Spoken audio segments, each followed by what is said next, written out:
Inside of the crumbling city of Berlin, the heart of Adolf Hitler's Third Reich, there was an execution which was carried out upon a man who was once described as one of the most disgusting people in Hitler's circle. Hermann Fegelein was a man who was also the brother-in-law of Hitler's wife, Eva Braun, as he married her sister Gretl. But he was a man who was very experienced in the German military, but he was also someone who was a flagrant war criminal, and many inside of Hitler's inner circle hated him. But in the final days of the Second World War, he was executed on the orders of the Nazi dictator, as he was linked to treachery of Heinrich Himmler's, the head of the SS.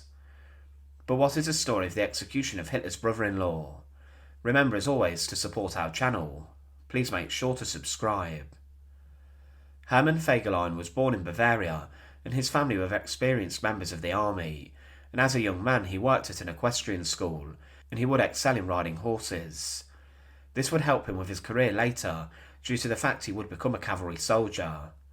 Following a short period of time studying at university, Fegelein joined the cavalry regiment, and he would also join the state police in Bavaria, but he left the police service as he was caught cheating in an exam. But he joined the Nazi Party in 1930, then 3 years later he would become an SS man, and he would work as a teacher inside of an SS-based equestrian unit, but he would be promoted a number of times within Heinrich Himmler's evil organisation.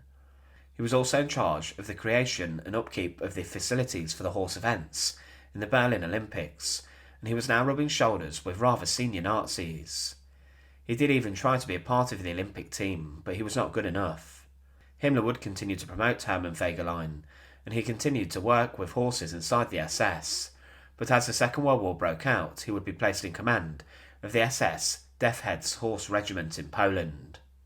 The unit was controlled by the Ordnungspolizei, and it was split into small groups to help the police in occupied countries. But the regiment would be expanded and enlarged, and the training was rather vigorous. But Fegelein was an ardent Nazi, and his unit would be involved in war crimes, and inside of the Campinos forest, he would shoot 1,700 people, and these would be executed and then interred in a mass grave. But Fegelein then began to command part of the unit, but his group was short on supplies such as weapons and food, and many soldiers became ill. There was also theft in the unit, and many believed Fegelein's men were bandits. He himself was brought to a court-martial as he was charged with stealing money and valuable items which had been taken from Jews and were being sent back to Germany and were classed as Nazi property. But Himmler stepped in on his behalf and stopped this court-martial, and Fegelein continued to rampage across Poland. Inside of the Gestapo prison in Warsaw, he would order arrests and executions in the Polish city, and he would assault on a large scale. Every time prominent Nazis would investigate his behaviour though, Himmler would step in and stop this going any further. But he continued to rise throughout the ranks, and at the start of Operation Barbarossa on the 22nd of June 1941, Fegelein was on the front lines on the Eastern Front. His units were charged with covering the gaps in the advancing German lines, but his unit were very quick, to the point where the tanks could not keep up. His horses were exhausted, and the men were taken to the front line in lorries as Fegelein had pushed them too hard. His unit would be involved in reconnaissance missions, but Fegelein's men fought heavily, and many of them, including he, were awarded the Iron Cross. At the time though, there was a difference between the old form of warfare, using horses, and the new, using vehicles, and Fegelein still believed horses had an important role on the battlefield. But Himmler would then assign the soldiers with a special mission, and they would comb and search the Pripyat swamps looking for Jews who were rounded up for execution. They shot many more civilians also, and the instruction was to cleanse the area of partisans and Jews. Any enemy soldiers in uniform were to be taken prisoner, and those not in uniform were to be shot. Fegelein's men slaughtered and executed many people who were hiding out, and he was even told by Himmler that the numbers of civilians he had killed were too low. This meant that he had to go further, and he was ordered by Himmler to shoot any Jew who was over the age of 14. Women and children were ordered to be driven into the swamp and to be drowned. Fegelein's unit were one of the first of the Holocaust to wipe out whole Jewish communities, and they noted that the swamp was too shallow, so they just shot women and children also. He would write to Himmler that his detachment had shot 14,178 Jews, 1,001 partisans, 699 Red Army soldiers, with only 830 prisoners taken. Others believe that the number executed was actually close to 24,000 inside of the swamps.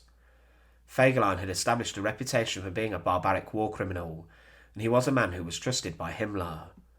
He was then used in the offensive towards Moscow as the German army advanced, and he was later given command of Kampfgruppe Fegelein, but on the 22nd of December 1942 he was hit by sniper fire and was wounded.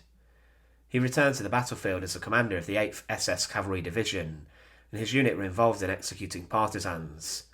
He would himself in one attack blow up a bunker, and the unit had caused chaos, destroying over 60 villages, leaving a smear of execution and looting on the landscape.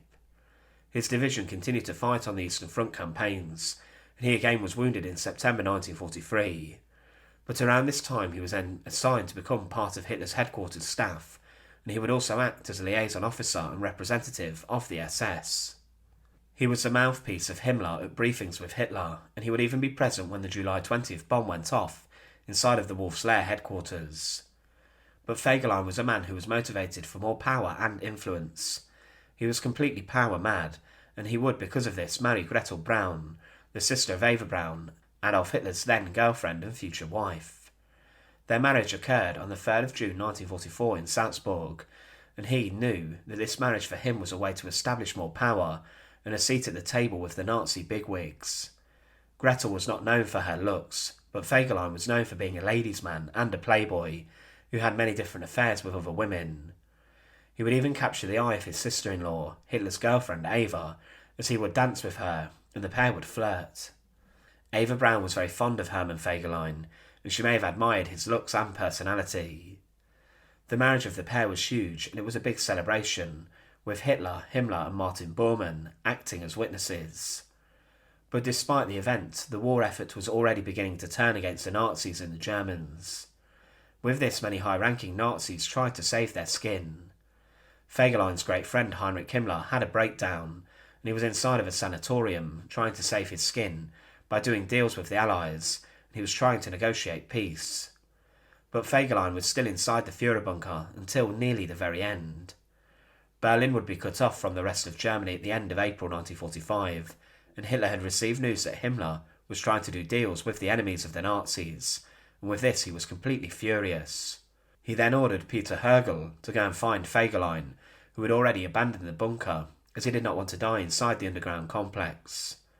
Fegelein then was found in his Berlin apartment, attempting to flee and cross the border, and he was carrying cash and documents regarding Himmler's negotiations.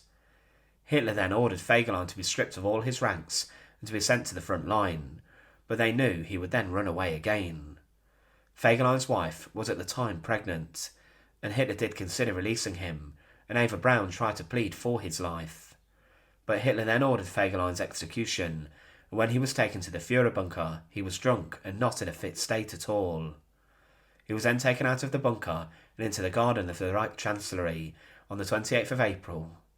It was said that when he was taken out of the bunker, he was crying and weeping, and was so drunk he was being sick, and he could hardly stand up. Because of this, a member of the SD allegedly then went up behind him, sneakily, and with one gunshot shot him in the head from behind, instantly killing Hermann Fegelein. An eyewitness would later claim that he knew who Fegelein's killer was, but he refused to name this specific executioner. Hermann Fegelein had a rather strange end to his life.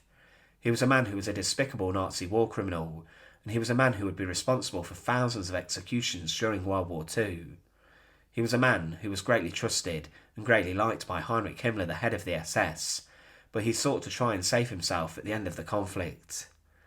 Fegelein, as mentioned, was described as one of the most disgusting Nazis, and he was obsessed with power, and he would marry Hitler's sister-in-law for the influence. But Fegelein's execution was a shocking one, as he was a crying, drunken mess when an executioner came up behind him in the crumbling ruins of Berlin with his pistol. Thanks for watching. To support our channel, please make sure to subscribe, and once again, thank you so much for watching.